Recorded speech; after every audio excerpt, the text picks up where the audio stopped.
नमस्कार, मैं हूं ऋचा शर्मा। आप सभी दर्शकों का अन्नदाता कार्यक्रम में स्वागत करती हूं। किसान का जीवन बहुत मुश्किल होता है। वो अपने खेतों में लंबे समय तक काम करता है। उसका ध्यान सदैव फसल में ही लगा रहता है। वो अपनी कड़ी मेहनत की ताकत पर अपना जीवन व्यतीत करते हैं। ऐसे ही किसानों की प्रगति के लिए हम खेती बाड़ी से जुड़ी कुछ महत्वपूर्ण जानकारियां आप तक लाते हैं। हर रोज सुबह आपके सामने हाजिर होते हैं। तो चलिए कार्यक्रम शुरू करते हैं और सबसे पहले देखते हैं क्या है आज के अन्नदाता में। विश्व खाद्य दिवस पर अन्नदाता की खास प्रस्तुति।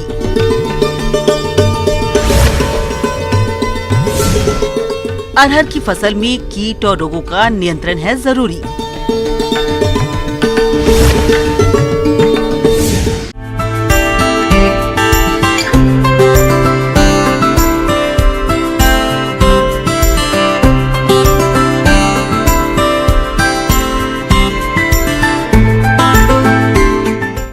किसान भाइयों, आज 16 अक्टूबर है और आज ही के दिन सन 1945 में विश्व राष्ट्र संघ ने खाद्य और कृषि संगठन की स्थापना की थी, जिसे विश्व खाद्यान्न दिवस के रूप में प्रतिवर्ष मनाने का फैसला लिया गया। इसे मनाने का मुख्य उद्देश्य यह है कि प्रत्येक देश में उत्पादित अनाज और अन्य खाद्य पदार्थों को समस्त देशवासियों तक सुरक्षित पहुँचाया जाए, साथ ही कृषि उत्पादन में बढ़ोतरी कर इसकी गुणवत्ता को बढ़ाया जाए। तो चलिए देखते हैं विश्व खाद्यान्न दिवस पर अन्नदाता की विशेष प्रस्तुति।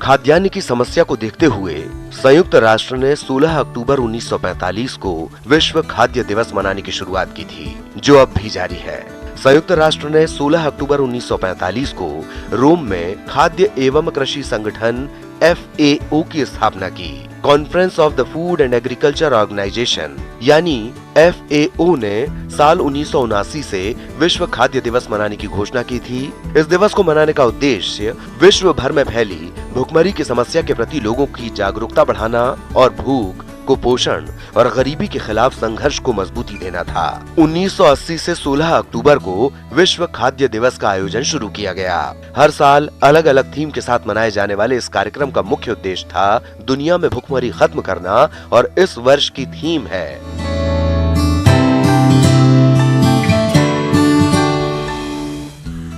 विश्व में आज भी करोड़ों लोग भुखमरी के शिकार हैं। बात चाहे विकासशील देशों की हो या विकसित देशों की, सब जगह हालात कमोबेश एक समान ही हैं। खाद्य सुरक्षा और पोषण के लिए सतत खाद्य प्रणाली के उद्देश्य के साथ इस साल फिर से हम इस दिवस को मनाने जा रहे हैं, लेकिन मंजिल अब भी दूर ही नजर आ रही है। भूख से लड़ने में दुनिया भर में हो रहे प्रयासों के बीच भारत की एक तस्वीर यह भी है कि गोदामों में सड़ते अनाज के बावजूद करोड़ों लोग भूखे हैं। इससे भी हैरतअंगेज बात यह है कि यूनिसेफ की एक रिपोर्ट के मुताबिक भारत में प्रतिदिन 5000 बच्चे कुपोषण के शिकार होते जा रहे हैं। आज भारत में दुनिया के सबसे अधिक अविकसित लगभग 4.66 करोड़ और कमजोर लगभग 2.55 करोड़ बच्चे मौजूद हैं। द लैंसेट नामक पत्रिका द्वारा जारी रिपोर्ट में ये बात सामने आई थी कि भारत में 5 वर्ष से कम उम्र के बच्चों की 1.04 मिलियन मौतों में तकरीबन 2/3 की मृत्यु का कारण कुपोषण है। अपनी एक हालिया रिपोर्ट में विश्व बैंक ने कहा था कि साल 1990 से साल 2018 के बीच भारत ने गरीबी से लड़ने के लिए अतुलनीय कार्य किया है और इससे देश में गरीबी दर में काफी गिरावट दर्ज की गई। इस अवधि में भारत की गरीबी दर तकरीबन आधी रह गई। यद्यपि देश में गरीबी की दर में गिरावट आ रही है, किंतु कुपोषण और भूख की समस्या आज भी देश में बरकरार है। हाल ही में जारी the state of the world's children 2019 की रिपोर्ट के मुताबिक विश्व में 5 वर्ष तक की उम्र के प्रत्येक 3 बच्चों में से एक बच्चा कुपोषण अथवा अल्प वजन की समस्या से ग्रस्त है। ICSD RRS पोर्टल के मुताबिक 30 नवंबर 2020 तक देश में 6 महीने में 6 साल उम्र के बीच के 9.3 लाख से ज्यादा गंभीर कुपोषित बच्चों की पहचान की गई है। इनमें सबसे खराब स्थिति उत्तर प्रदेश की है, जहां 3,98,359 गंभीर रूप से कुपोषित है। इसके बाद बिहार का स्थान है, जहां 2,79,427 बच्चे गंभीर कुपोषण का शिकार हैं। महाराष्ट्र तीसरे नंबर पर है। इसके बाद गुजरात, छत्तीसगढ़, ओडिशा, तमिलनाडु, झारखंड, आंध्र प्रदेश, असम, कर्नाटक, केरल, राजस्थान और तेलंगाना राज्य गंभीर कुपोषण के शिकार हैं। भारत में कुपोषण आज भी एक गंभीर समस्या बनी हुई है। कोविड महामारी ने भी देश में कुपोषण की स्थिति को और चिंताजनक बना दिया है। ग्लोबल हंगर इंडेक्स 2020 की रिपोर्ट के मुताबिक भारत 27.2 के स्कोर के साथ 107 देशों की लिस्ट में 94 नंबर पर है, जिसे बेहद गंभीर माना जाता है। ऐसे में सवाल उठना लाजमी है कि आखिर हम कहां खड़े हैं और किस तरफ जा रहे हैं। एक तरफ दुनिया में ऐसे बहुत से लोगों के घरों में, होटलों में, शादी ब्याह और पार्टियों में बहुत ज्यादा खाना बर्बाद होता है और फेंक दिया जाता है। वहीं दूसरी तरफ बहुत बड़ी तादाद ऐसे लोगों की है जिनको 1 जून की रोटी के भी लाले पड़े हैं। अनुमान लगाया जा रहा है कि विश्व की आबादी 2050 तक 9 अरब हो जाएगी, जिसमें करीब 80% लोग सिर्फ विकासशील देशों में रहेंगे। ऐसे में भुखमरी की समस्या पर कैसे काबू पाया जाए, ये सबसे बड़ा प्रश्न अब भी बना हुआ है। कृषि प्रधान देश भारत में लोग भूख के कारण अपनी जान गंवा रहे हैं।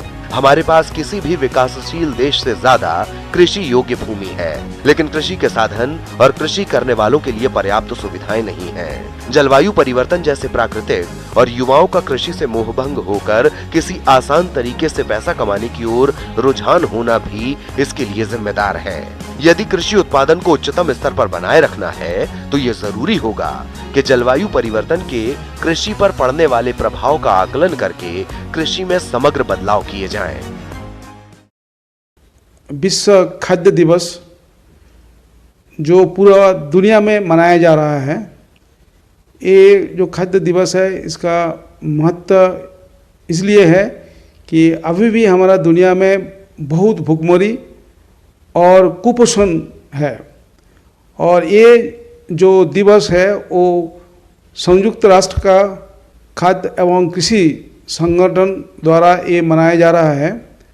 ऐसा है कि जो हमारा देश की अगर बात करें तो लगभग 19 करोड़ पॉपुलेशन है, उनको 2 वक्त का खाना ठीक से नहीं मिलता है और जो कुपोषण बहुत ज़्यादा है। तो इसको ये समाधान करने के लिए हम सबको एक जागरूकता लाना है पूरा देश में। एक तो ये है कि हमारा एग्रीकल्चरल प्रोडक्शन कैसे बढ़े।